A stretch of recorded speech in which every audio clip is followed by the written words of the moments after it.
নমস্কার বন্ধুরা, welcome to my channel history দর্পণ। আমি রণদীপ। আজ আমি আলোচনা করব এসএলএসটি এসএসসি যে নিয়োগ হতে চলেছে সেই নিয়োগ সংক্রান্ত ইতিহাস বিষয় তোমাদের যাদের রয়েছে। তোমরা অনেকে আমাকে মেসেজ করেছিলে, ফোন করেছিলে এবং কমেন্ট করেও জানিয়েছো যে কী ধরনের বই পড়লে তোমরা খুব সহজেই ইতিহাস বিষয়টিতে একটা খুব ভালো নাম্বার পাবে এবং পরীক্ষা উত্তীর্ণ হতে পারবে। এবং তাদের কথা মাথায় রেখেই আমি অনেকগুলো প্র্যাকটিস সেট এবং বই ঘাটাঘাটি করার পর জানতে পারলাম এবং দেখেছি বইটা নিজেও, যে এই যে এনলাইট হিস্ট্রি প্রকাশিত করেছে অধ্যাপক শুভেন্দু বিশ্বাস, নবম দশম এবং একাদশ দ্বাদশ শ্রেণীর জন্য এসএলএসটির একটি হিস্ট্রি প্র্যাকটিস সেট, যেখানে আছে 60টি প্র্যাকটিস সেট। শুধু তাই না, এই বইটা কিন্তু একদম স্বল্প মূল্যে, একদম তথ্য সমৃদ্ধ বই। এবং আমরা দেখেছি যে এর আগেও মার্কেটে কিন্তু অনেক বই বেরিয়েছে, কিন্তু তার মধ্যেও এই বইটা কিন্তু একটা আলাদা গুরুত্ব রয়েছে। প্রথমেই বুঝতে পারছো বইটার ফ্রন্ট পেজ দেখেই যে বইটা কতটা সুন্দর রয়েছে প্রথম অবস্থায়। এবং বইটা কিন্তু লম্বা চওড়াতেও বেশ বড়, দেখতেই পাচ্ছ তোমরা, যথেষ্ট বড়। তা প্রথমে আমরা দেখি কি আছে। প্রথমে আমরা দেখছি যে এখানে রয়েছে যে যিনি লিখেছেন শুভেন্দু বিশ্বাস, তার যে এডুকেশনাল কোয়ালিফিকেশন সেটা দেওয়া রয়েছে। তিনি বর্তমানে পলাশী কলেজে শিক্ষকতা করছেন এবং গবেষণা করছেন কল্যাণ ইউনিভার্সিটিতে। দেখো, প্রায় 4100টা কিন্তু এমসিকিউ প্রশ্ন রয়েছে এই বইটার মধ্যে। দেখো, তারপরে দেওয়া রয়েছে যে প্রথম সংস্করণ জুলাই 2025। তাহলে বুঝতেই পারছো জুলাই মাসে বইটির সংস্করণ হয়েছে। বইটির মূল্য 460 টাকা, কিন্তু এটা অফার দিয়ে 330 টাকায় তোমরা পাবে। কিন্তু এ প্রসঙ্গে বলি যে বইটি কিন্তু আর নেই, কারণ বইটির প্রথম সংস্করণ সম্পূর্ণ শেষ হয়ে গেছে এবং বইটির খুব চাহিদা রয়েছে, তাই বইটি কিন্তু দ্বিতীয় সংস্করণ পুনর্মুদ্রণ হয়েছে। আশা করি তোমরা সামনের সপ্তাহ থেকে দ্বিতীয় সংস্করণের বইটি পেয়ে যাবে। আরেকটু তোমাদের দেখায় যে এই বইতে প্রশ্নের উত্তর আমরা পুরোপুরি নির্ভুল করার প্রয়াস করেছি। তার মানে বুঝতেই পারছো, আমরা কিন্তু অধিকাংশ ক্ষেত্রে দেখেছি যে প্র্যাকটিস সেটগুলো যখন হয়, অধিকাংশ প্রশ্নের উত্তরগুলো কিন্তু সেখানে ভুল থাকে। কিন্তু এক্ষেত্রে কিন্তু এই বইটার যে অধিকাংশ প্রশ্নগুলো রয়েছে তারা কিন্তু সম্পূর্ণ নির্ভুল করার চেষ্টা করেছে। এবং তাই না, এখানে এটাও বলা রয়েছে গ্রন্থের মধ্যে যদি কোনো ভুল উত্তর থেকে থাকে, কোথাও কোনো খামতি নজরে পড়ে, তাহলে নিচে দেওয়া নম্বরে অবশ্যই তোমরা জানাতে পারো। এই যে, তাহলে ভুল ত্রুটিগুলো সংশোধন করে নেওয়া হবে। এখানে লেখা হয়েছে বইটি নিঃসন্দেহে অত্যন্ত তথ্য সমৃদ্ধ এবং উচ্চমানের। তাহলে বুঝতেই পারছো, আর দেরি না করে তাহলে বইটার ভিতরে একটু দেখে নিই। আচ্ছা, দেখো এখানে প্রথমেই রয়েছে যে নবম এবং দশম শ্রেণীর ইতিহাসের সিলেবাস। তোমরা অনেকেই আমাকে জিজ্ঞেস করেছিলে যে স্যার বা দাদা, যে নবম দশমে তুমি যদি ইতিহাসের একটু সিলেবাস বা কোনো যদি সাজেস্টিভ কোনো বই তুমি বলতে তাহলে খুব উপকৃত হতাম। তা তাদের জন্য আমি এই বইটি রেফার করতে চাই। এই বইটি তোমরা যদি প্র্যাকটিস করো তাহলে তোমরা কিন্তু পরীক্ষায় উত্তীর্ণ হতে পারবে। শুধু তাই না, আরেকটা জিনিস বলি, দেখো বইটির যে পৃষ্ঠার কোয়ালিটিটা, এটা কিন্তু খুব সুন্দর। এবং বইয়ের যে কালি, অধিকাংশ আমরা প্র্যাকটিস সেটে দেখি একটু কমা ধরনের পৃষ্ঠা দেওয়া হয়, কিন্তু এই বইটার পৃষ্ঠাটা কিন্তু খুবই উন্নত মানের এবং কালিগুলো কিন্তু খুব স্পষ্ট, খুবই সুন্দর। তাহলে প্রথমেই দেখো এখানে কিন্তু নবম দশম শ্রেণীর যে ইতিহাসের সিলেবাসটা, সেটা কিন্তু সুন্দর করে ইউনিটে ভাগ করে কিন্তু দেওয়া রয়েছে, একদম সিন্ধু সভ্যতা থেকে শুরু করে একদম ইউরোপের ইতিহাসের শেষ পর্যন্ত। তার পাশাপাশি আমরা কিন্তু এই সাইডে দেখতে পাচ্ছি যে একাদশ দ্বাদশ শ্রেণীরও কিন্তু ইতিহাসের সিলেবাসটা সম্পূর্ণভাবে দেওয়া রয়েছে। কারণ তোমরা অনেকেই জিজ্ঞেস করেছিলে যে একাদশ দ্বাদশ শ্রেণীর ইতিহাসের সিলেবাসটা কি আছে, একটু যদি বলতে তাহলে খুব ভালো হতো। তাদের উদ্দেশ্য বলছে এই বইটাই কিন্তু খুব সুন্দর করে দেওয়া রয়েছে, একদম ইউনিট ওয়ানে সিন্ধু সভ্যতার বৈশিষ্ট্য পতন থেকে শুরু করে একদম তারপরে সুলতানি আমল, তারপর মুঘল আমল, তারপরে আধুনিক ভারতের ইতিহাস এবং একদম শেষে কিন্তু ইউরোপের ইতিহাস পুরোপুরি শেষ আছে। আচ্ছা, প্রথমেই দেখো বইটাই কিন্তু সূচিপত্রতে আমরা যদি যাই দেখতে পারবে আমাদের যেমন 60টা যে প্র্যাকটিস সেট এখানে বলে দিয়েছে, 60টা কিন্তু প্র্যাকটিস সেট যেমন রয়েছে, তার পাশাপাশি কিন্তু প্রাচীন ভারতের ইতিহাসের একটা সেট রয়েছে, সুলতানি যুগের ইতিহাসের, মুঘল যুগের, আধুনিক যুগ এবং আধুনিক ইউরোপের ইতিহাসেরও কিন্তু একটা করে খুব সুন্দর সেট কিন্তু দেওয়া রয়েছে। তা আমরা প্রথমেই যদি দেখি যে ইম্পর্টেন্ট কি ধরনের প্রশ্ন আসতে পারে, তাহলে কিন্তু আমরা লক্ষ্য করতে পারবো একটু ভেতরের দিকে গেলে। যেমন ধরো, আমরা এর আগেও পূর্ববর্তী যে বছরের যদি প্রশ্নগুলো আমরা দেখি, তাহলে কিন্তু দেখতে পারবো সেই প্রশ্নগুলো এখানে মিক্স করা রয়েছে। যেমন ধরো, এই 9 নম্বরে যে প্রশ্নটা রয়েছে, ঋগ্বেদে কোন দেবতার স্তোত্র সংখ্যা সবচেয়ে বেশি? অগ্নি, ইন্দ্র, বিষ্ণু, বরুণ। এই 4টে অপশন রয়েছে, আমরা কিন্তু সবাই পড়েছি, আমরা সবাই জানিও উত্তরটা। এক্ষেত্রে কিন্তু অপশন বি ইন্দ্র হবে 9-এর বি নাম্বার অ্যান্সার। আমরা একটু মিলিয়ে নিই। আচ্ছা, দেখো 9-এর কিন্তু বি নাম্বার অ্যান্সার আছে। তাহলে বুঝতেই পারছো কতটা নির্ভুলভাবে বইটা কিন্তু প্রকাশ করা হয়েছে। শুধু তাই না, আরেকটা ভালো দিক রয়েছে বইটা, দেখো প্রতিটা কিন্তু অধ্যায় বা মক টেস্ট গুলোর যে এক একটা যে সেট রয়েছে, প্রতিটা সেটের পরে কিন্তু একটা করে কিন্তু এরকম বক্স করে দেওয়া রয়েছে, যে বক্সের ভিতরে কিন্তু খুব ইম্পর্টেন্ট হিস্টোগ্রাফির যে বইগুলো রয়েছে, বিভিন্ন ঐতিহাসিকদের যে গ্রন্থগুলো রয়েছে, সেগুলো সম্পর্কে কিন্তু আলোচনা করা হয়েছে। যেমন ধরো এখানে কেপি জয়সওয়ালের একটা গ্রন্থ আছে, হিন্দু পলিসি 1924, 1924 সালে কেপি জয়সওয়াল হিন্দু পলিসি যে গ্রন্থটা লেখেন সেটার কিন্তু উল্লেখ রয়েছে। এর পাশাপাশি আমরা দেখব যে কে এ নীলকণ্ঠ শাস্ত্রীর a history of South India, PV কানের হিস্ট্রি অফ ধর্মশাস্ত্র, এরকম কিন্তু পরপর কিন্তু অনেক এরকম গ্রন্থ এবং বইয়ের নাম কিন্তু খুব সুন্দরভাবে দেওয়া রয়েছে। যেমন আরেকটা ইম্পর্টেন্ট বই Amalesh Tripathi extremist challenge, Surendranath Bandyopadhyay a nation in making, এই বিষয়গুলো কিন্তু তোমাদের মাথায় রাখতে হবে। শুধু তাই না, আরো তোমাদের আরেকটা জিনিস বলি, যেমন ধরো আমরা প্রাচীন ভারত থেকে দেখলাম, এবার কিন্তু আমরা যদি একটু সুলতানি যুগের দিকে লক্ষ্য করি, দেখো যেমন ধরো 7 নম্বরের প্রশ্নটা, বাগদাদের খলিফা ইলতুৎমিশকে কত সালে সুলতানি আজম উপাধি দিয়েছিল? Option A 1228, option B 1229, option C 1230, option D 1231। এক্ষেত্রে কিন্তু 1229 হবে, অপশন বি, 7-এর বি। আমরা আবার একটু যাচাই করে নিতে পারি। দেখো এক্ষেত্রেও কিন্তু 7 নম্বরে বি অপশনটাই রয়েছে। তাহলে বুঝতেই পারছো যে বইটা কতটা গুরুত্ব, তাহলে বুঝতেই পারছো বইটার গুরুত্ব।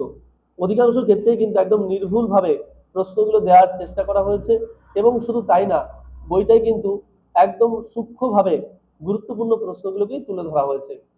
এখন কেউ যদি ভাবো যে পলাশির যুদ্ধ কবে হয়েছে, 1757 সালের যে জুন মাসে হয়, 23শে জুন, এটা নিয়ে কেউ যদি ভাবো যে আমি দেখবো এই বইটার মধ্যে ঠিক আছে নাকি, তাহলে কিন্তু তুমি ভুল করছো। কারণ তোমাদের প্রশ্নের মান কিন্তু যথেষ্ট স্ট্যান্ডার্ড এবং উন্নত হবে।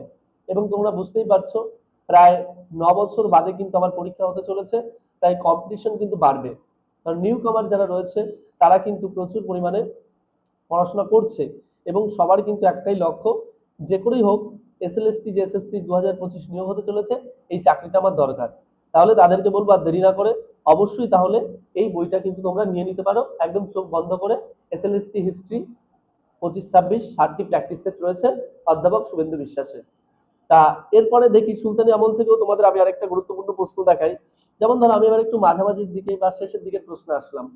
কোন গ্রন্থে সুলতানকে স্বর্গচ্যুত সূর্য, অভিজাতদের গ্রহরাজি এবং উজ্জ্বল জ্যোতিষ্পুঞ্জের সভা বলে বর্ণনা করা হয়েছে? মোস্ট ইম্পর্টেন্ট, এখানে সব গ্রন্থগুলোর নামই কিন্তু দেওয়া রয়েছে। Option A Tajul Maasir, option B Tabaqat Nasiri, option C Fatah Jahandari, option D উপরের কোনোটি নয়।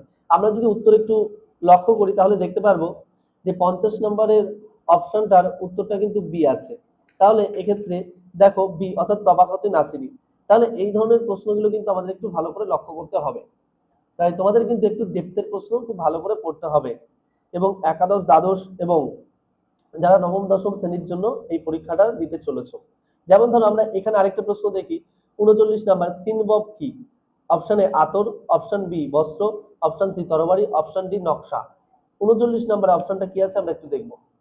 দেখো অপশন বি আছে, অর্থাৎ সিনবব এর অর্থ হলো বস্ত্র। সিনবব একটি বস্ত্র। এই বিষয়গুলো কিন্তু মাথায় রাখতে হবে, কারণ এই বইটি কিন্তু যথেষ্ট উন্নত মানের। তোমরা বুঝতেই পারছো আমি তোমাদের অপশনগুলো দেখাচ্ছি যে অধিকাংশ অপশনই কিন্তু একদম সঠিকভাবে করা রয়েছে। দেখো যেমন তোমাদের একটু আগে বললাম যে প্রাচীন ভারতের ইতিহাসের যে টপিকটা শেষ করলাম, তারপরে যেমন বিভিন্ন গ্রন্থের উল্লেখ ছিল, ঠিক এখানেও কিন্তু অনুরূপ সেরকম সুলতানি আমলের ইতিহাসের পরেও কিন্তু বহু গ্রন্থের নাম দেওয়া রয়েছে, এবং তাদের যারা লিখেছেন গ্রন্থটা তাদের নাম। যেমন Alexander Dow history of Hindustan 1770। শুধু তাই নয়, প্রসঙ্গে বলি একদম ইম্পর্টেন্ট এবং প্রতি বছর পরীক্ষায় যেগুলো আসছে এবং আসার মতো, এবং প্রিভিয়াস ইয়ারে যে বইগুলো এসছে, একমাত্র সেই সব বইয়ের নামগুলোই কিন্তু এখানে দেওয়া রয়েছে। কারণ অযথা বইয়ের নাম বা গ্রন্থের নাম দিয়ে তোমাদের কিন্তু বিভ্রান্ত করার চেষ্টা করা হয়নি। একমাত্র পরীক্ষায় আসবে এবং গুরুত্বপূর্ণ সেই গ্রন্থগুলোর নামই দেয়া। যেমন ধরো James Grant Duff history of Maharashtra, John Stuart Mill memorandum or improvements the administration of India, James Tod annals and antiquities of Rajasthan. তারপরে ধরো এখানে আরেকটা রয়েছে জোসেফ ডেভি ক্যানিংহাম লিখেছেন হিস্ট্রি অফ দ্য সিক্স 1849। এই বইগুলো কিন্তু খুব ইম্পর্টেন্ট, তাই তোমাদের কিন্তু এই বইটা কিন্তু অবশ্যই সংগ্রহ করতে হবে যদি তোমরা চাও যে এবছর তোমাদের এসএলএসটি 2025 যে শিক্ষক নিয়োগ হতে চলেছে, এই চাকরিটা আমাদের দরকার। নেক্সট দেখো আমি তোমাদের আরেকটা প্রশ্ন দেখাই 95 নম্বরে, the fundamental of the foundation of Muslim rule in India গ্রন্থের রচয়িতাকে? Option A Mohammad Habib, option B ABM Habibullah, option C Iqtidar Alam Khan, option D Irfan Habib. এক্ষেত্রে অপশনটা আমরা দেখব যে কি আছে। দেখো এর উত্তরটাও কিন্তু ABM হাবিবুল্লাহই হবে, the foundation of Muslim rule in India. আমরা অপশন দেখবো 95 কিন্তু বি নাম্বার অপশনটাই রয়েছে। তাহলে বুঝতেই পারছো কতটা সুন্দরভাবে সঠিকভাবে উত্তরগুলো করা রয়েছে। দেখো আমরা একটু আগে প্রথমে দুটো আলোচনা করলাম, টপিক দুটো, একটা হলো প্রাচীন যুগের ইতিহাস এবং তারপরে সুলতানি আমল। এরপরে আমরা মুঘল যুগের যদি ইতিহাসটাও দেখি, এক্ষেত্রেও কিন্তু সেরকমই খুব গুরুত্বপূর্ণ প্রায় 100টা করে প্রশ্ন দেওয়া রয়েছে। আমি তোমাদের প্রথমেই দেখিয়েছি বইটাতে কিন্তু প্রায় 4100টা MCQ রয়েছে। এক্ষেত্রে কিন্তু এই যে তোমাদের যে 7টা সেট রয়েছে, এই যে 7টা যে সেট রয়েছে, এই 7টা সেটে কিন্তু 7টা করে 3600 প্রশ্ন আছে। আর এখানের এই 5টি টপিক, প্রাচীন ভারত, সুলতানি যুগ, মুঘল যুগ, আধুনিক এবং আধুনিক ইউরোপের ইতিহাস, এখান থেকে কিন্তু 100টা করে গুরুত্বপূর্ণ প্রশ্ন আছে। তাহলে তোমরা কিন্তু অনেকটাই অ্যাডভান্টেজ পাচ্ছ। তাহলে এই 500 আর 3600 কিন্তু 4100 প্রশ্ন আছে। তাহলে যেমন প্রাচীন ভারতের ইতিহাসটা দেখালাম, সুলতানি যুগটা দেখালাম, তার পাশাপাশি আমি তোমাদের এবার মুঘল যুগের ইতিহাসটাও দেখাই। দেখো মুঘল যুগ থেকে কিন্তু আমাদের যে গুরুত্বপূর্ণ প্রশ্নগুলো আসে এবং সেই প্রশ্নগুলো কিন্তু খুবই সোজা হয়, কিন্তু আমরা আমাদের একটু খামখেয়ালির জন্য কিন্তু অনেক সময় প্রশ্নগুলোর উত্তরগুলো কিন্তু করতে পারি না। তাই আমাদের সেক্ষেত্রেও কিন্তু একটু নজর দিতে হবে। যেমন ধরো আমি তোমাদের একটা দুটো প্রশ্ন উল্লেখ করছি, যেমন তুফাং বা তুফাক কি? এই যে 35 নম্বর যে প্রশ্নটা রয়েছে, দেখো অপশন এ আগ্নেয়াস্ত্র, অপশন বি কাপড়, option C Nishkar ভূমিদান, option D জাহাজের নাম। এক্ষেত্রে আমরা একটু উত্তরটা মিলিয়ে নিই। দেখো 35 নম্বর অপশনের যে উত্তরটা রয়েছে, সেক্ষেত্রে এখানে কিন্তু উত্তরটা দেওয়া রয়েছে অপশন এ, অর্থাৎ তুফাক বা তুফাং এর অর্থই কিন্তু আগ্নেয়াস্ত্র বা এটা একটি আগ্নেয়াস্ত্র। এই বিষয়গুলো কিন্তু তোমাদের একটু মাথায় রাখতে হবে।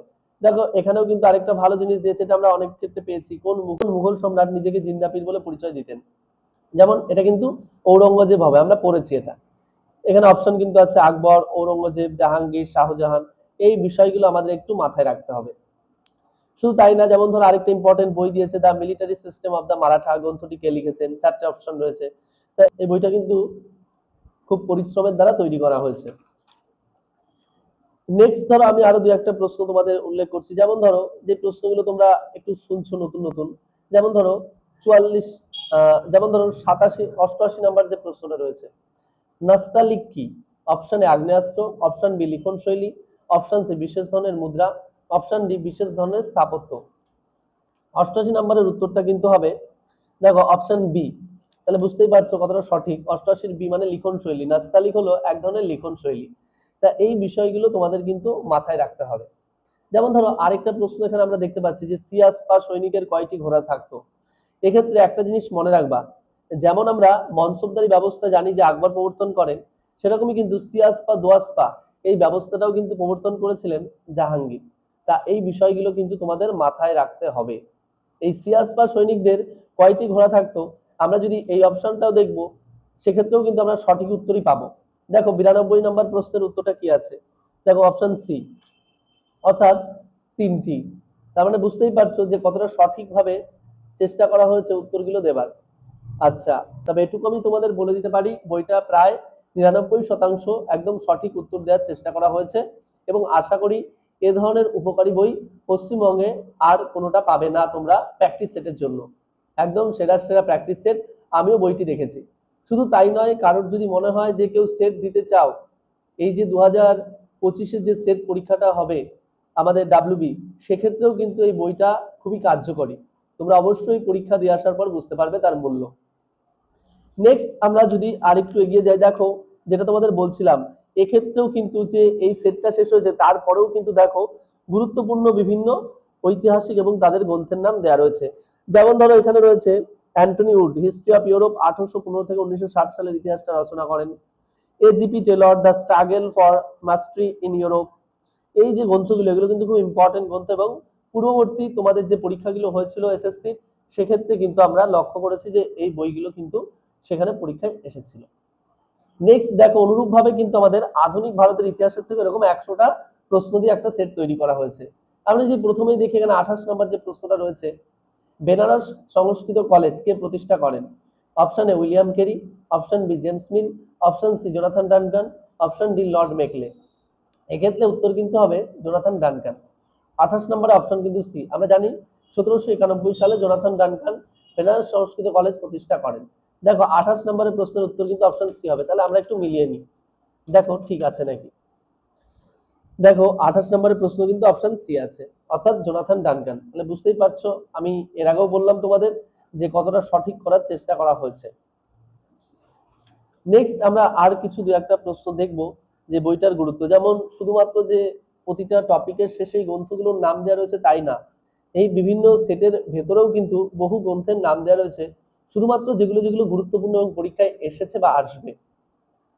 ঠিক আছে, যেমন ধরো আমি আরেকটা উল্লেখ করছি এখানে 50 নম্বর প্রশ্নটায় দেখো, অযোধ্যা ইন রিভল্ট 1857-58 গ্রন্থটি কে লিখেছেন? Option A Rudrangshu Mukherjee, option B Tanika Sarkar, option C Ranajit Guha, option D Sumit Sarkar. আমরা যদি 50 নম্বর অপশনটাও দেখি, দেখতে পারবে এক্ষেত্রেও সঠিক উত্তরই থাকবে। দেখো অপশন এ 50-এ, অর্থাৎ রুদ্রাংশু মুখার্জি। তাহলে বুঝতেই পারছো বইটার কিন্তু অধিকাংশ সঠিক উত্তরের দ্বারাই তৈরি, এবং বইটা কিন্তু খুব পরিশ্রম দিয়ে তৈরি হয়েছে। আচ্ছা, এভাবে আমরা যেমন দেখলাম, এর পাশাপাশি আমরা একটু আধুনিক ইউরোপের ইতিহাসেও যাই, দেখি ইউরোপের ইতিহাসে কি ধরনের গুরুত্বপূর্ণ প্রশ্ন রয়েছে। যেমন ধর আমরা যদি প্রথমেই দেখি, এখানে খুব ভালো একটা গ্রন্থের নাম রয়েছে, the crowd in the French revolution. গ্রন্থটির রচয়িতা কে? ভেরি ভেরি ইম্পর্টেন্ট গ্রন্থ কিন্তু এটা। Option A Rousseau, option B Rude, option C Burke, option D Lefebvre. এই যে 7 নম্বর প্রশ্নটা, এর সঠিক উত্তরটা কি হবে আমরা একটু মিলিয়ে নিই, দেখি এক্ষেত্রে ইউরোপের যে ইতিহাসটা এখানে সঠিক উত্তর আছে কিনা। দেখো অপশন সি নাম্বারেও কিন্তু, দেখো অপশন 7 এর কিন্তু বি নাম্বার অপশনটাই রয়েছে রুদে। তাহলে বুঝতেই পারছো যে বইটার মূল্য কতটা। এর পাশাপাশি আমরা একটু ভেতরের দিকে যদি যাই, দেখবো কি ধরনের প্রশ্ন আছে। যেমন ধরো কর্ণধারের বিদায়, এই যে 35 নম্বর প্রশ্নটা আছে, কর্ণধারের বিদায় বলতে কোন ঘটনাকে বোঝানো হয়? অপশন এ ম্যাকমোহনের রাষ্ট্রপতি হওয়া, অপশন বি থিয়ার্সের মৃত্যু, অপশন সি দ্বিতীয় উইলিয়াম কর্তৃক বিসমার্কে বরখাস্ত, অপশন ডি প্যারিস কমিউনের পতন। তাহলে আমরা যদি 35 নম্বরের যে প্রশ্নটা রয়েছে এর যদি অপশনটা দেখি, দেখো এক্ষেত্রেও কিন্তু অপশন সি, অর্থাৎ এটাই কিন্তু সঠিক উত্তর হবে, যে দ্বিতীয় উইলিয়াম কর্তৃক বিসমার্কে বরখাস্ত এই ঘটনায় কিন্তু কর্ণধারের বিদায় নামে পরিচিত। এই বিষয়গুলো আমাদের একটু মাথায় রাখতে হবে, যে কি ধরনের প্রশ্ন আমাদের করতে হবে, কি ধরনের প্র্যাকটিস সেট করলে আমরা চাকরির পরীক্ষার ক্ষেত্রে বা প্রতিযোগিতায় অনেকটা এগিয়ে থাকতে পারবো, এবং সঠিক প্রশ্নের উত্তরের দ্বারা আমরা কিভাবে নিজেদেরকে আরেকটু যাচাই করতে পারবো। তাহলে অবশ্যই বলবো তোমরা এই প্র্যাকটিস সেটটা প্র্যাকটিস করো। আর যদি কারোর মনে হয় যে আমরা প্রথমেই কি প্র্যাকটিস সেট করব, না, এক্ষেত্রে তোমাদের আমি একটু বলতে চাই যে প্রথমে তোমরা তোমাদের যে প্রতিটা যে টপিক গুলো রয়েছে, টপিক যেমন ধরো প্রাচীন ভারতের ইতিহাস, তাহলে প্রাচীন ভারতের ইতিহাসটা তোমরা যে কোনো ভালো একটা টেক্সট বুক থেকে তোমরা সেটা আগে একটু পড়ে নিয়ে তারপরে কিন্তু এই প্র্যাকটিস সেট গুলো করবে, তাহলে আশা করি তোমাদের অনেকটাই সুবিধা হবে। তারপরেও কিন্তু যেগুলো রয়েছে পরবর্তী যে সুলতানি আমল, মুঘল যুগের ইতিহাস, আধুনিক ভারতের ইতিহাস এবং আধুনিক ইউরোপের ইতিহাস, এই বিষয়গুলোর ক্ষেত্রেও কিন্তু এরকম ভাবেই তোমাদের প্রতিটা কিন্তু টেক্সট বুক গুলো আগে একটু ভালো করে পড়ে নিয়ে তারপরেই কিন্তু তোমরা যদি এই প্র্যাকটিস সেটটা প্র্যাকটিস করো, আশা করি তোমরা কিন্তু এই যে ডাব্লিউবিএসএসসি এসএলএসটি পরীক্ষাটা নিয়োগ হতে চলেছে, সেই চাকরির পরীক্ষার ক্ষেত্রে তোমরা কিন্তু অন্যান্য প্রতিযোগীদের থেকে অনেকটাই এগিয়ে থাকতে পারবে এবং নিজেরাও কিন্তু একটা ভালো নাম্বার সহ পরীক্ষায় উত্তীর্ণ হতে পারবে। আচ্ছা, তাহলে বুঝতেই পারছো যে অবশ্যই তোমাদের যদি বেসিকটা একটু কমপ্লিট থাকে বা বেসিক কনসেপ্টটা যদি একটু ক্লিয়ার থাকে, তাহলে অবশ্যই প্রশ্নগুলোর উত্তর করা কিন্তু তোমাদের খুবই সহজ হবে। তবে এই প্রসঙ্গে আরেকটু বলে দিই তোমাদের, যদি কারোর মনে হয় যে পরীক্ষা কিন্তু 7 সেপ্টেম্বর এবং 14 সেপ্টেম্বর তোমরা জানো যে নোটিফিকেশন বেরিয়ে গেছে আর নোটিশও দিয়ে দিয়েছে যে কবে পরীক্ষাটা হবে। কারোর যদি মনে হয় আমি টেক্সট বুক কি ধরনের পড়বো, কি টেক্সট বুকটা আগে একটুখানি পড়ে নিলে পরে প্র্যাকটিসটা করলে খুব ভালো হবে, সেক্ষেত্রেও কিন্তু আমি আমার এই চ্যানেলে কিন্তু এর আগে বুক নিয়ে একটা রিভিউ করেছি, অর্থাৎ তোমরা সেই বুক রিভিউটা দেখে কিন্তু ইতিহাসের সমস্ত বইগুলো তোমরা পেয়ে যাবে সেখানেই, যে আমি কিন্তু সঠিকভাবে আলোচনার চেষ্টা করেছি কি ধরনের বইগুলো পড়লে তোমরা কিন্তু সহজেই এই পরীক্ষাটায় সকলের থেকে এগিয়ে থাকতে পারবে। আমি ডেসক্রিপশনে এই ভিডিওর লিংক দেওয়া থাকবে, তোমরা অবশ্যই দেখে নিতে পারো। নেক্সট তাহলে এবার একটু আলোচনা করি, যেহেতু 7টি প্র্যাকটিস সেট রয়েছে, যেহেতু এই 7টি প্র্যাকটিস সেটের মধ্যে আমি তোমাদের সবগুলো প্র্যাকটিস সেটেরই কিছু কিছু প্রশ্নগুলো একটু দেখে তোমাদের সাথে আলোচনা করি। দেখো এই প্র্যাকটিস সেটটা যেটা মক টেস্ট নাম্বার 1 রয়েছে, এক্ষেত্রে আমি একটা ভালো প্রশ্ন দেখি। দেখো এই যে 7 নাম্বার, তাজমহল নির্মাণে কত হাজার শ্রমিক কাজ করেছেন? আমরা কিন্তু অধিকাংশই সবাই পড়ি যে তাজমহল কবে নির্মিত হয়েছিল, 1631 থেকে 53, অথবা তাজমহল কে নির্মাণ করিয়েছিলেন শাহজাহান, কাকে দিয়ে করিয়েছিলেন ওস্তাদ হামিদ, এই বিষয়গুলো, অথবা কোরআনের বাণী তাজমহলে কে খনন করেন আমানত খাঁ, এই বিষয়গুলো আমরা সবসময় পড়ি। কিন্তু আমরা কিন্তু ভুলে যাই যে তার পাশে কিছু কিছু ছোট বিষয় রয়েছে যেগুলো আমাদের পড়া উচিত, সেগুলোকে আমরা স্কিপ করে চলে যাই। আর পরীক্ষায় সেই ধরনের প্রশ্নগুলোই বেশি আসে। যেমন ধরো এখানে তাজমহল নির্মাণে কত হাজার শ্রমিক কাজ করেছেন? Option A 10,000, option B 15,000, option C 20,000, option D 25,000। তা আমরা সঠিক উত্তর যারা জানি, আমরা তো জানি যে কোনটা হবে। তাও আমি একবার তোমাদের দেখিয়ে দিই কেন এই প্র্যাকটিস সেটটা এতটা ভালো। কারণ আমরা প্র্যাকটিস সেটের উত্তরগুলো অধিকাংশ প্র্যাকটিস সেটেই দেখি ভুল থাকে। তা এক্ষেত্রে আমরা দেখবো আবার যাচাই করে, একটু আগে আমরা প্রতিটা টপিক ধরে দেখলাম যথেষ্ট সঠিকভাবে দেওয়া রয়েছে। এবার মক টেস্টের অ্যান্সার গুলোর ক্ষেত্রে আমরা দেখব যে উত্তরের ক্ষেত্রে কতটা সঠিকভাবে রয়েছে। দেখো তাহলে এই 7 নম্বরের প্রশ্নের উত্তরটা কি হবে আমরা একটু মিলিয়ে নিই। এক্ষেত্রে কিন্তু অপশন সি একদমই সঠিক উত্তর। দেখো এটা কিন্তু 20,000ই হবে। তাহলে বুঝতেই পারছো। আর তারপরের প্রশ্নটা দেখো 8 নাম্বার, খুবই গুরুত্বপূর্ণ এবং খুবই ইম্পর্টেন্ট প্রশ্ন, এবং বহুবার বহু পরীক্ষায় এই প্রশ্নটা কিন্তু এসেছে। অশোকের কোন লিপি থেকে জানা যায় কলিঙ্গ যুদ্ধ তার রাজ্যাভিষেকের নবম বর্ষে ঘটেছিল? এটা কিন্তু আমরা সবাই জানি, ত্রয়োদশ গিরি শাসন। আমি বলেই দিলাম, তাও আমি দেখবো যে 8-এর অপশনের বি আছে নাকি অপশনটা, তোমাদের একটু দেখাই। দেখো 8-এর কিন্তু অপশন বি রয়েছে। তাহলে বুঝতে পারছো যে অধিকাংশ প্রশ্নেরই কিন্তু সঠিক উত্তর করে দেওয়ার চেষ্টা রয়েছে, এবং প্রশ্নের স্ট্যান্ডার্ডটি মান কিন্তু যথেষ্ট উন্নত মানের। সেটা আমি তোমাদের আর 2-1টা প্র্যাকটিস সেট করার পরে বুঝিয়ে দিচ্ছি কি ধরনের প্রশ্ন, কেন এত স্ট্যান্ডার্ডিটি আমি বললাম। দেখো আমরা চলে আসলাম মক টেস্ট নাম্বার 2। এই মক টেস্ট নাম্বার 2-তে কি ধরনের প্রশ্ন আছে আমরা একটু আলোচনা করি। দেখো প্রথমে আমরা চলে যাব যে 8 নাম্বার প্রশ্নটা। দেখো জাতীয় কংগ্রেসের প্রথম অধিবেশনে কতজন প্রতিনিধি উপস্থিত ছিলেন? Option A 72, option B 73, option C 74, option D 75। এক্ষেত্রে কি হবে আমরা সবাই জানি, কিন্তু আমরা তাও অপশনটা একবার মিলিয়ে দেখব। দেখো 8 নম্বর অপশন এ, অর্থাৎ বুঝতেই পারছো 72 জন প্রতিনিধি কিন্তু জাতীয় কংগ্রেসের প্রথম অধিবেশনে ছিল। আর কেন প্রশ্নটা একটু উন্নত মানের, কেন প্রশ্নগুলো একটু উন্নত মানের দেখো সেটা আরেকটু একটা প্রশ্ন উল্লেখ করে বলি। 2 নম্বরের প্রশ্নটা দেখো, ধর্মের 6টি বৈশিষ্ট্যের কথা কোন স্তম্ভলিপিতে উল্লেখিত রয়েছে? দ্বিতীয় স্তম্ভলিপি, সপ্তম গিরি শাসন, ভগ্নলিপি, পঞ্চম গিরি শাসন। এই প্রশ্নটা কিন্তু অশোকের যে চ্যাপ্টারটা রয়েছে সেখান থেকে দেওয়া হয়েছে। মৌর্য যুগে যে অশোকের যে জীবন, অশোকের যে রাজত্বকাল, অশোকের যে শাসন, সেই প্রশাসনিক ব্যবস্থা অশোকের, সেখান থেকে কিন্তু প্রশ্নটাকে তোলা হয়েছে। তাহলে বুঝতেই পারছো এই প্রশ্নগুলো করার জন্য কিন্তু যারা বইটা করেছেন তাদেরকে কিন্তু প্রচুর পরিশ্রম করতে হয়েছে। দেখো 2 নম্বরের প্রশ্নের অপশনটা কি হবে? দেখো অপশন এ, অর্থাৎ দ্বিতীয় স্তম্ভলিপি থেকে।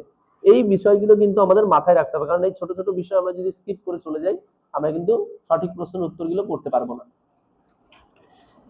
দেখো এক্ষেত্রে ইউরোপের ইতিহাসের থেকে প্রশ্ন তোলা হয়েছে 59 নম্বরেরটা, পলিনেকের প্রতিক্রিয়া কাদের মধ্যে বিরূপ প্রতিক্রিয়া তৈরি করেছিল?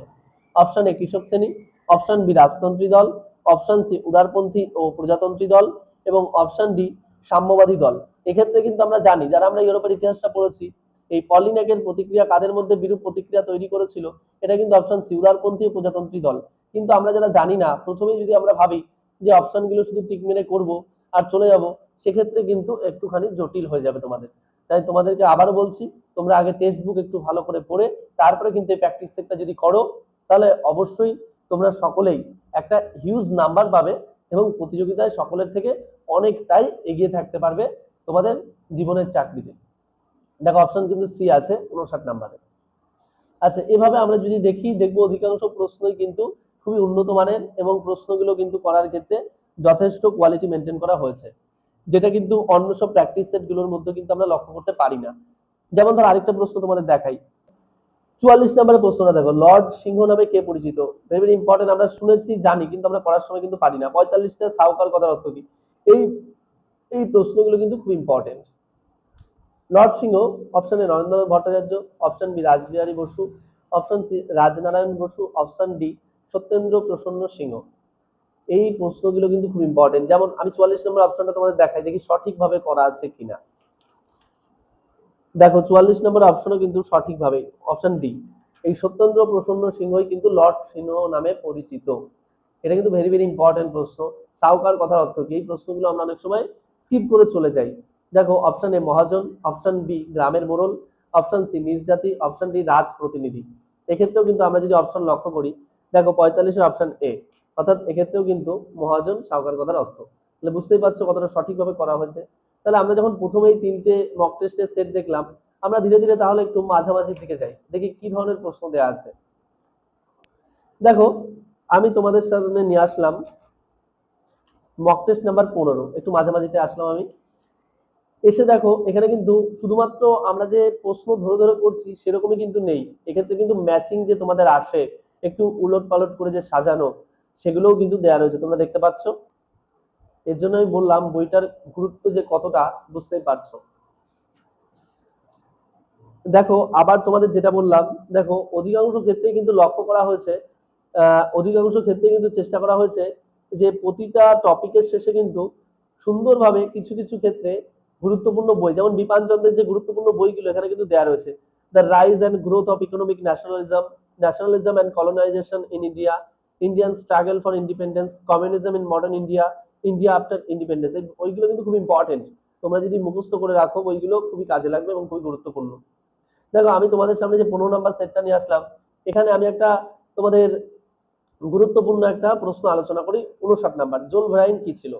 অপশন এ সামরিক জোট, অপশন বি ধর্মীয় সম্প্রদায়, অপশন সি জার্মান শুল্ক সংঘ, অপশন ডি রাজনৈতিক সংগঠন। এটা কিন্তু আমরা অনেকেই জানি, এই অপশন সি জার্মান শুল্ক সংঘ এটা হবে। তাও আমি তোমাদেরকে একবার দেখানোর জন্য আমি বলি যে অপশন সি দেখো একদম সঠিক উত্তরই কিন্তু আছে।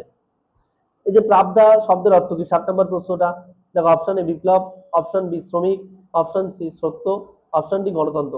এক্ষেত্রেও কিন্তু আমরা দেখেছি যে সঠিক উত্তর করারই চেষ্টা হয়েছে, অপশন সি সত্য।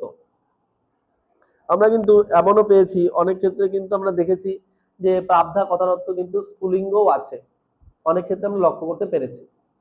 আচ্ছা নেক্সট ধীরে ধীরে আমরা যদি একটু ভিতরের দিকে যাই, সেটগুলো যদি আরেকটু দেখি যে কোয়ালিটি কেমন মেনটেন করা হয়েছে দেখার জন্য, তাহলে কিন্তু বুঝতে পারবো যে বইটার গুরুত্বটা। দেখো এক্ষেত্রে কিন্তু দেখো প্রথমের দিকে আমি 24 নাম্বার সেটে চলে আসলাম। দেখো এক্ষেত্রে কিন্তু যে সেটটা শুরু হয়েছে এখানে কিন্তু ইউরোপের ইতিহাস দিয়ে সেটটা শুরু হয়েছে।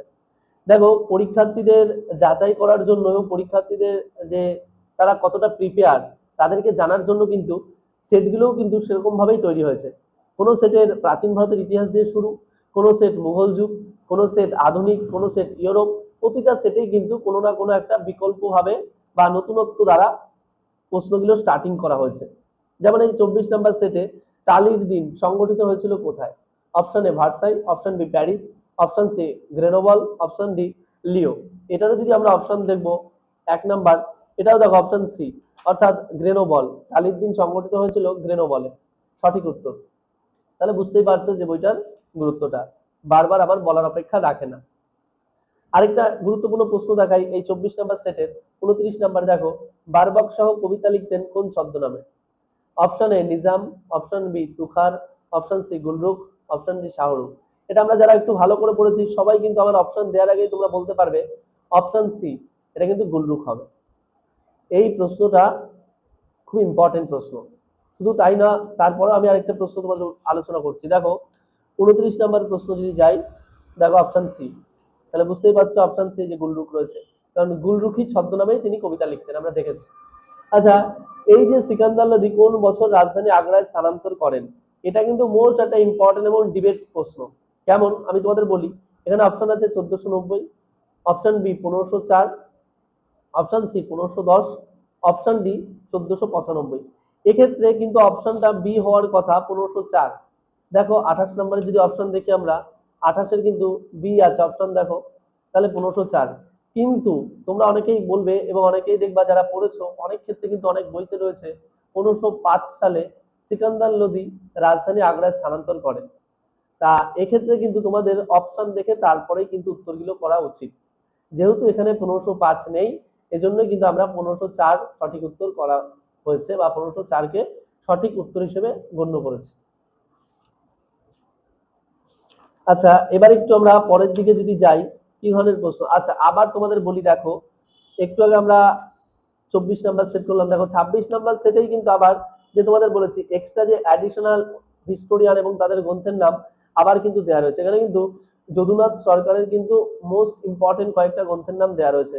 আমরা যে গ্রন্থগুলো অধিকাংশ ক্ষেত্রে কিন্তু পরীক্ষা আমাদের ম্যাচিং এর ক্ষেত্রে দেয়, যেমন India of Aurangzeb is topography, statistics and roads, military history of India, history of Aurangzeb, antidotes of Aurangzeb and historical essays 1912, তারপর আছে শিবাজি অ্যান্ড হিজ টাইমস 1919 এবং মুঘল অ্যাডমিনিস্ট্রেশন 1920। তারপরে দেখো fall of the Mughal empire 4 খণ্ড, এই বইটা আমরা বারবার শুনি, মোস্ট ইম্পর্টেন্ট, এটা মনে রাখতে হবে তোমাদের। এখানে দেখো আরেকটু সুন্দরভাবে লেখা আছে, তার দীর্ঘস্থায়ী অবদানের জন্য ডক্টর অমলেশ ত্রিপাঠী তাকে মুঘল ইতিহাসের কলম্বাস বলে আখ্যা দিয়েছেন। দেখো এই প্রশ্নটাই যদি তোমাদের আসে তোমরা কিন্তু কেউ পারবে না যদি এখানে দেয়া না থাকতো, যে যদি বলতো যে মুঘল ইতিহাসের কলম্বাস কাকে বলে, সবার নাম থাকলো যদুনাথ সরকার হবে, তোমরা কিন্তু এটা যদি এখানে না দেয়া থাকতো তোমরা কিন্তু পারতে না। তাহলে বুঝতে পারছো যে কতটা ভালো ভালো বিষয় ছোট বুক নোটস আকারে কিন্তু তোমাদের ইনক্লুড করা রয়েছে। আচ্ছা, আমরা 27 নম্বর সেটের একটা প্রশ্ন দেখি ইউরোপের। 34 নম্বর প্রশ্নটা দেখো, কাকে ফরাসি বিপ্লবের প্রিন্স বলা হয়? মোস্ট ইম্পর্টেন্ট প্রশ্ন। Option A Voltaire, option B Rousseau, option C Mirabeau, option D Montesquieu. আমরা সবাই জানি যারা পড়েছি অপশনটা কি হবে, কিন্তু তাও আরেকবার আমি তোমাদের দেখিয়ে দিচ্ছি উত্তরগুলো কতটা সঠিক করা হয়েছে, এই জন্যই তোমাদের আমি অপশনগুলো দেখাচ্ছি। দেখো 34 নম্বর প্রশ্নের যে অপশনটা আছে, দেখো এখানে অপশন রয়েছে বি, অর্থাৎ এই যে ফরাসি বিপ্লবের প্রিন্স বলা হতো রুশোকে। আচ্ছা, আমরা যেমন মাঝামাঝি একটু দেখলাম মক টেস্টের সেটগুলো, এর পাশাপাশি আমরা একটু লাস্টের সেটগুলো একটু দেখবো কতটা ইম্পর্টেন্ট রয়েছে। তোমরা দেখেছো এক্ষেত্রে আবার কিন্তু এরকম বিভিন্ন ইম্পর্টেন্ট বইগুলো ইনক্লুড করা রয়েছে, যেমন ধরো Amiya Kumar Bagchi, private investment in India, the political economy of under development, most important বই। Amit Bhattacharya swadeshi enterprise in Bengal 1900 থেকে 1920, এটাও ইম্পর্টেন্ট। আর Desai social background of Indian nationalism, most important. দেখো আমি তোমাদের এতক্ষণ ধরে প্রায় 27টা সেটের মোটামুটি অধিকাংশই কি ভালো দিকগুলো রয়েছে আমি সবকিছু আলোচনা করলাম। এর পাশাপাশি আমি এবার একটু যদি লাস্টের দিকে যাই, বইটা সম্পর্কে যা বলা হবে ততটাই কম বলা হবে, কারণ তোমরা যতক্ষণ হাতে না নিয়ে প্র্যাকটিস করবে তার আগে বুঝতে পারবে না। দেখো আমি একটু লাস্টের দিকে সেট তোমাদের দেখাই। আর বইটা এটাও বলি তোমাদের, বইটাই কিন্তু প্রায় কতগুলো পেজ রয়েছে তোমাদের বলি, প্রায় 207টি কিন্তু পেজ রয়েছে। দেখো আমি একটু শেষের দিকে সেটে তোমাদের নিয়ে যাই এবং সেখান থেকে কয়েকটা ইম্পর্টেন্ট প্রশ্ন দেখাই এবং বইটার গুরুত্ব কেন এতটা সেটাও আরেকটু বলে দিই তোমাদের।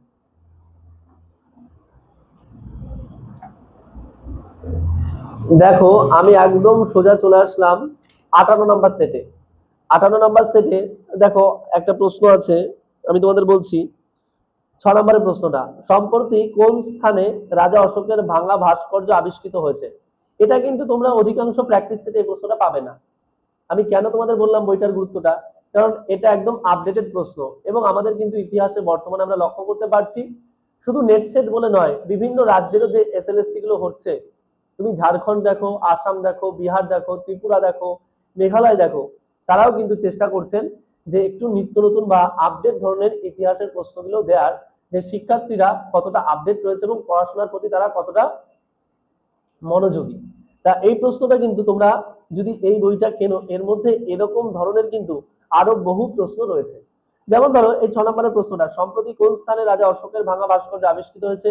অপশন এ কর্ণাটকের কানাগানহাল্লি, উত্তরপ্রদেশের মহাস্থান, বিহারের কুমারহার এবং কর্ণাটকের নিত্তুর। অপশনটা আমি তোমাদের দেখিয়ে দিই কি হবে, তাহলে তোমরা বুঝতে পারবে। এই 6 নম্বরের প্রশ্নের অপশনটা হবে অপশন এ, অর্থাৎ কর্ণাটকের কানাগানহাল্লি। এই প্রশ্নটা কিন্তু এই এই প্রশ্নটা খুব ইম্পর্টেন্ট এবং খুব গুরুত্বপূর্ণ। আরেকটা মোস্ট ইম্পর্টেন্ট প্রশ্ন তোমাদের বলি, যেমন ধরো সুলতান ঘুরির সমাধি কার দ্বারা নির্মিত হয়েছিল? Option A Qutbuddin Aibak, option B Ruknuddin Firoz, option C Balban, option D Nasiruddin Mahmud. এই 18 নম্বর প্রশ্নের উত্তরটাও তোমাদের দেখাই, তাহলে বুঝতে পারবে।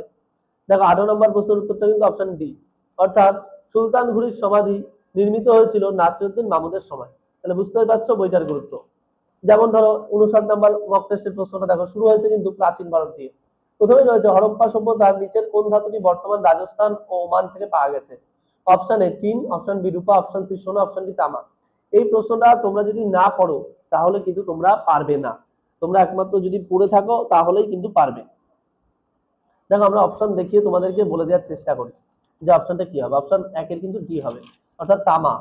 বুঝতেই পারছো, তাহলে অধিকাংশ প্রশ্নের উত্তরগুলো কিন্তু সঠিক করার চেষ্টা করা হয়েছে। এবং কেন এতটা গুরুত্ব এই বইটা, আর কটা প্রশ্ন তোমাদের উল্লেখ করে দিই। যেমন ধরো সরস্বতী নদী পাকিস্তানে কি নামে পরিচিত? তারপর ইংরেজিকে সরকারি ভাষা হিসেবে ঘোষণা করেন কে? তারপর জাপান কত দফা দাবি চীনের উপর আরোপ করেছিল? 21 দফা দাবি, কিন্তু কত সালে করেছিল সেটাও এই বইতে রয়েছে অন্য একটা সেটের মধ্যে। তোমরা অবশ্যই প্র্যাকটিস করার সময় পেয়ে যাবে। নেক্সট আরেকটা প্রশ্ন তোমাদের দেখাই, মোহাম্মদ আলী জিন্নাহ প্রত্যক্ষ সংগ্রাম দিবসের ডাক দেন কবে? যেটা আমরা বলি direct action day, DAD, dad, 1946 সালের 16 আগস্ট। 22-এর অপশন এ হবে। দেখি এক্ষেত্রে অপশনটা ঠিক আছে নাকি, তোমাদের আমি দেখাই। 22-এর অপশন এ, দেখো এক্ষেত্রেও কিন্তু অপশন একদম ঠিক রাখার চেষ্টা করা হয়েছে এবং খুবই ইম্পর্টেন্ট এবং গুরুত্বপূর্ণ প্রশ্ন। দেখো আমরা সবগুলো সেটই মোটামুটি একটুখানি দেখলাম এবং অধিকাংশ সেটেই কিন্তু একদম গুরুত্বপূর্ণ এবং ইম্পর্টেন্ট প্রশ্ন দিয়ে সাজানো, এবং পূর্ববর্তী পরীক্ষাতে যে প্রশ্নগুলো এসেছিল এসএলএসটি তে সেই প্রশ্নগুলোও কিন্তু এর মধ্যে ইনক্লুড করা রয়েছে। নেক্সট আমরা একদম শেষের সেটে চলে আসলাম, যেটা হলো একদম 7 নাম্বার সেট এবং এই বইয়ের একদম সর্বশেষ সেট। এই সেটের কয়েকটা গুরুত্বপূর্ণ প্রশ্ন আমি আলোচনা করছি। যেমন ধরো এখানে 4 নম্বর প্রশ্নটা দেখো রয়েছে, ভারতীয় ইতিহাসে ওরিয়েন্টাল ডেপোটিজম ধারণাটি কার দ্বারা প্রবর্তিত হয়েছিল? Most important. এরপর আরেকটা প্রশ্ন রয়েছে 10 নম্বর, ব্রিটিশ পার্লামেন্টের আমলে প্রথম শিক্ষা কমিশন কোনটি ছিল? Most important. প্রথম কে পলাশীর লুণ্ঠন কথাটির উল্লেখ করেছেন? এটাও মোস্ট ইম্পর্টেন্ট। এটা আমরা জানি উত্তর হবে ব্রুকস অ্যাডামস, অপশন এ। তাও তোমাদের একবার দেখিয়ে দিই আমি অপশনটা ঠিক আছে নাকি। দেখো 9 নম্বর অপশন এ, তাহলে বুঝতেই পারছো একদম নির্ভুল। তারপরে দেখো এখানে 15 নম্বর, আমির খসরুকে ভারতের সাদি বলা হতো কেন? তাহলে আমির হাসান সাজ্জি কে ছিলেন? Most important. দেখো একসাথে এখানে দুটো প্রশ্ন দেওয়ার চেষ্টা করা হয়েছে। আচ্ছা নেক্সট দেখো, ধনদ্বন্দ্বের সময় মগধের রাজধানী কোথায় ছিল? তারপর দেখো এখানে একটা ম্যাচিং দিয়েছে খুব সুন্দর করে জোরভাবে সঠিকভাবে, যে পানিপথের দ্বিতীয় যুদ্ধ, হলদিঘাটের যুদ্ধ, ধর্মাটের যুদ্ধ, সামগড়ের যুদ্ধ। তারপরে দেখো এখানে একটা খুব সুন্দর ক্রোনোলজি দিয়েছে, আকবরের যে গুজরাট জয়, হলদিঘাটের যুদ্ধ, দাগ পদ্ধতির প্রবর্তন, ইলাহি যুগের প্রবর্তন, আমরা অধিকাংশই জানি। যেমন গুজরাট বিজয়ের উদ্দেশ্যে কিন্তু বুলন্দ দরওয়াজা আমরা সবাই জানি, তোমরাও জানো 1575, হলদিঘাটের যুদ্ধ 1576, দাগন হুলিয়া পদ্ধতির প্রবর্তন করে, ইলাহি যুগ 1881-82। এই যে বিষয়গুলো এগুলো কিন্তু আমাদের সাল দিয়ে মনে রাখলে আমরা কিন্তু খুব সুন্দরভাবে পারবো। নেক্সট যে প্রশ্নটা রয়েছে, যেমন ধরো এই যে কে বলেছিলেন যে তাজমহল নির্মাণের জন্য 20,000 লোক অবিরাম কাজ করেছিল? আমরা কিন্তু এর আগে পড়ে এসেছিলাম যে তাজমহলে 20,000 শ্রমিক লেগেছিল। তাহলে এই কথাটা কে বলেছিল? মানুচ্ছি, তাভারনিয়ার, আব্দুল আহমেদ লাহোরী নাকি শাহ নওয়াজ খান? এই কথাটা কিন্তু বলেছিলেন তাভারনিয়ার। তাও আমরা দেখবো অপশনটা ঠিক আছে নাকি। 27 নম্বর আমরা একটু মিলিয়ে নিই। 27-এর অপশন সি, দেখো তাভারনিয়ারই কিন্তু রয়েছে। তাহলে বুঝতে পারছো অধিকাংশ ক্ষেত্রে কিন্তু একদম সঠিক। যেমন ধরো আরেকটা খুব ইম্পর্টেন্ট প্রশ্ন রয়েছে, যে কোন ঐতিহাসিক সমুদ্র বাণিজ্যে নিয়োজিত বণিকদের পেডলার নামে অভিহিত করেছিলেন? এটা কিন্তু ভ্যান লিওর হবে। এক্ষেত্রেও কিন্তু আমরা অপশনটা দেখে নেব। দেখো 29-এর অপশন সি, ভ্যান লিওর। এই প্রশ্নগুলো বুঝতেই পারছো যে কতটা গুরুত্বপূর্ণ। এছাড়াও দেখো এখানে কিন্তু বিভিন্ন গ্রন্থগুলো যে তোমাদের আমি বলেছি যে প্রতিটা শেষে, দেখো এখানেও কিন্তু সেম ওরকম গ্রন্থগুলোর নাম দেওয়া রয়েছে। আমরা একটু আগে একটা সেটাও পেয়েছি, রুদ্রাংশু মুখার্জির অযতীন রিভোল্ট 1857-58, মোস্ট ইম্পর্টেন্ট। নীলকান্ত মুখার্জির দ্য রায়তারি সিস্টেম ইন মাদ্রাস 1792 থেকে 1827। এছাড়াও দেখো রয়েছে সুমিত সরকারের মোস্ট ইম্পর্টেন্ট যে গ্রন্থগুলো পরীক্ষায় আসে এবং বিভিন্ন পরীক্ষায় এসেছে, Towards Freedom, Documents on the Movements for Independence in India 1946, Beyond Nationalist Frames, Postmodernism, Hindu Fundamentalism History, Writing Social History 1998, Modern India 1885 to 1947, The Swadeshi Movement in Bengal 1903 to 1908, Modern Times India 80 century থেকে 1950 century অবধি। Most important এই প্রশ্নটাও। আরেকটি বই দেখো, স্ত্রী পুরুষ তুলনা, নারী ও পুরুষের মধ্যে তুলনা, বইটি কে লিখেছেন? এই বইটা কিন্তু মোস্ট ইম্পর্টেন্ট, আমরা অনেকবার এই প্রশ্নটা নেট এবং সেটে পেয়েছি। মোস্ট ইম্পর্টেন্ট, এই বইটা কিন্তু লিখেছে তারাবাই সিন্ধে, অপশন এ 35-এ। তাও এখানে দেখো বিভিন্ন অপশন দেওয়া রয়েছে, option B Ramabai Ranade, option C Savitribai Phule, option D Anandibai Joshi. 35-এর তাহলে অপশনটা যদি দেখি আমরা কি আছে দেখবো, এই অপশনটা আছে নাকি। 35-এর কিন্তু অপশন এ আছে। তাহলে বুঝতে পারছো বইটাই কিন্তু শুধুমাত্র তোমরা যে এসএসসি দিচ্ছ এজন্য না, বইটা তোমরা যারা নেট সেট দিচ্ছ তাদের জন্যও কিন্তু মোস্ট ইম্পর্টেন্ট একটা বই। এবং এটা এমন একটা প্র্যাকটিস সেট, যে প্র্যাকটিস সেটটা তোমরা প্র্যাকটিস করলে আশা করি যে তোমরা কিন্তু এই এসএলএসটি যে চাকরির পরীক্ষায় সমস্ত প্রতিযোগীদের থেকে একটা অধিক নাম্বার পেয়ে অনেকটাই এগিয়ে থাকবে এবং তোমাদের যে স্বপ্নের চাকরি সেক্ষেত্রে তোমরা সফল হতে পারবে। ভিডিওটি সম্পূর্ণ দেখার জন্য তোমাদের সকলকে অসংখ্য ধন্যবাদ। এবং আরো কি ধরনের ভিডিও তোমরা চাও তাহলে অবশ্যই আমাকে কমেন্ট বক্সে কমেন্ট করে জানাতে পারো। তাহলে পরবর্তীতে আমি আরো তোমাদের সেই ধরনের ভিডিও রেফার করব। এবং তোমরা যারা নতুন আছো এবং যারা আমার চ্যানেলে নতুন সদস্য, অবশ্যই ভিডিওটি ভালো লেগে থাকলে একটি লাইক করো এবং চ্যানেলটিকে সাবস্ক্রাইব করে নোটিফিকেশন অন করে রেখো। এবং আবারও বলছি, তোমাদের নবম দশম এবং একাদশ দ্বাদশ শ্রেণীর জন্য এই বইটা তোমরা যদি প্র্যাকটিস করো তাহলে আশা করি তোমরা অবশ্যই তোমাদের চাকরির পরীক্ষাতে সফল হতে পারবে। সকলকে অসংখ্য ধন্যবাদ।